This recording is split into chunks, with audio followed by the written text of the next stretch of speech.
Chevella parliament Congress అభ్యర్థి గడ్డం రంజిత్ రెడ్డిని అధిక మెజార్టీతో గెలిపించాలని తెలంగాణ అసెంబ్లీ స్పీకర్ గడ్డం ప్రసాద్ కుమార్ పిలుపునిచ్చారు.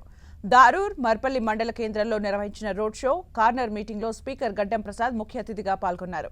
10 ఏళ్ల బీజేపీ ప్రభుత్వం ప్రజలకు ఏం చేసిందని నిలదీశారు. కార్యక్రమంలో మాజీ MLC Yadav Reddy, TPCC general secretary Raghuveera Reddy, Congress party senior నాయకులు, కార్యకర్తలు పాల్గొన్నారు.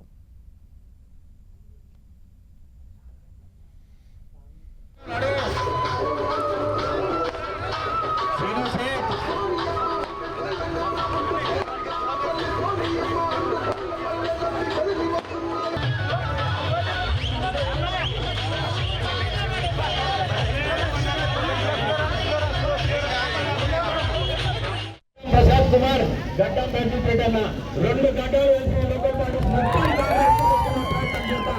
మరి అదేవిధంగా వికారాబాద్ నియోజకవర్గానికి ఇప్పటికే 400 నుంచి 500 కోట్ల రూపాయలు తీసుకురావడం జరిగింది. మీ అందరికీ తెలుసు.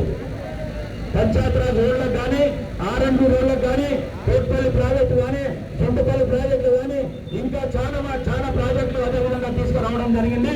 ఎలక్షన్లు జరిగిన తర్వాత రోజు నుంచే ఈ అభివృద్ధి కార్యక్రమాలు అన్ని స్టార్ట్ అయిపోయాయని చెప్పేసి మీ అందరికీ చెప్తున్నా.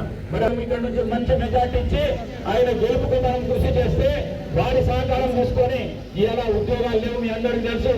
10 సంవత్సరాల నుంచి కేసీఆర్ నానబెట్టిన ఉద్యోగాల కోసం ఆ ఉద్యోగాలు ఇవాళ రేవంత్ రెడ్డి గారి నాయకత్వంలో 1 ఏడాది లోపల 2 లక్షల ప్రభుత్వ ఉద్యోగాలు ఇస్తారని చెప్పిండు.